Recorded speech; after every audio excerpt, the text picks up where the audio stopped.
جس عالم کو پتہ نہیں ہے کہ اس کے بیان کا کیا اثر لوگوں پہ پڑ رہا ہے، اس سے لوگوں کو فائدہ ہو رہا ہے، نقصان ہو رہا ہے، اس پہ کیا کیا لوگوں کو اشکالات ہیں، اس کے کیا جواب دینے چاہیے اور اس کے خلاف کیا پروپیگنڈا ہو رہا ہے، تو میں سمجھتا ہوں اس کو ممبر پہ بیان کرنے کا حق نہیں ہے. اس کو پتہ ہی نہیں سوسائٹی میں ہو کیا رہا ہے. امام محمد امام ابو حنیفہ رحمہ اللہ تعالیٰ کے خاص شاگرد تھے. اکثر میں ان کا واقعہ بتاتا ہوں کہ وہ باقاعدہ مارکیٹ میں جا کے بیٹھتے تھے، تاجروں کو تجارت کرتے ہوئے دیکھتے تھے. یہ بات کر رہا ہوں میں 1100 سال پرانی. اسلام آیا، نیا نیا تھا اسلام اس وقت دنیا میں. تو ہمارے فقہا نے فتویٰ دینے سے پہلے کتنی محنت کی آپ دیکھو. وہ تاجروں کو جاتے بازار میں دیکھتے کیسے بزنس ہو رہا ہے، اس کے بعد انہوں نے کتاب البیع لکھی ہے، خرید و فروخت کے شرعی احکام، تاکہ کوئی ایسی بات نہ لے آئیں جو مارکیٹ میں چل ہی نہ سکے. بعض دفعہ بند کمرے کے فتوے اور ہوتے ہیں، جب آپ سوسائٹی میں جاتے ہو تو پتہ چلتا ہے کہ یہ تو ایکسیپٹیبل ہے ہی نہیں. سمجھتے ہو کہ نہیں سمجھتے ہو؟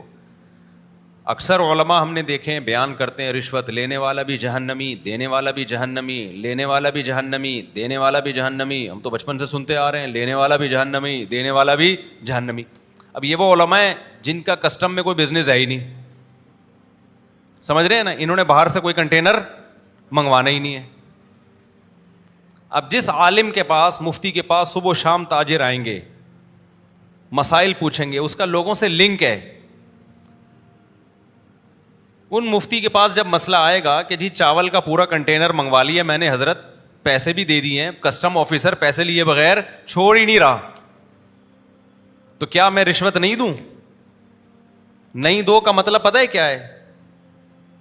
نہیں دو کا مطلب یہ کہ پھر آپ چاولوں کا بزنس بولو چھوڑ دیں آپ. اس کو کہتے ہیں فقہ الواقع. واقع کا مطلب یہ ہوتا ہے کہ ایک فقہ وہ ہے جو کتابوں میں ہے، ایک وہ ہے جو بازار میں سوسائٹی میں چل رہا ہے.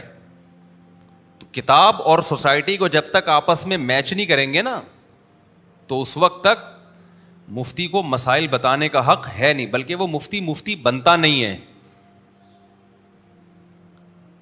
تو لیکن آپ کتابیں اٹھائیں ہیں، فقہا کی کتابیں، انہوں نے چونکہ وہ تاجروں کو کی ضرورتوں کو اس وقت سے جانتے تھے، انہوں نے پہلے یہ مسئلہ لکھ دیا اسلامی قانون میں کہ بھائی ایک رشوت دی جاتی ہے دوسرے پہ ظلم کرنے کے لیے، ایک رشوت دی جاتی ہے اپنے سے ظلم کو بچانے کے لیے.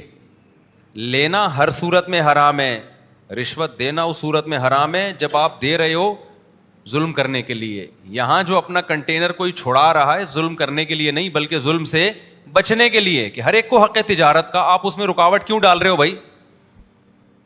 سمجھتے ہو کہ نہیں سمجھتے ہو؟ ایسے بہت سارے حکام ہیں. تو میں سوسائٹی میں ان رہنے کے لیے نا دیکھتا ہوں کمنٹس لوگوں کے، کیا کدھر کو جا رہے ہیں. اسکالرس کو بھی سنتا ہوں، میں اتنا غافل نہیں ہوں، اسکالرس کو بھی میں سن رہا ہوتا ہوں. اسکالرس کیا باتیں کر رہے ہیں، کدھر کو قوم کو لے کے جا رہے ہیں، اور اس سے لوگوں پہ کیا صحیح اثر پڑ رہا ہے اور کیا غلط اثر پڑ رہا ہے. یہ بات کس طرح تھی، اس کو یہ کس طرح سے بندہ بیان کر رہا ہے، اس طرح ہے نہیں جس طرح بیان کی جا رہی ہے.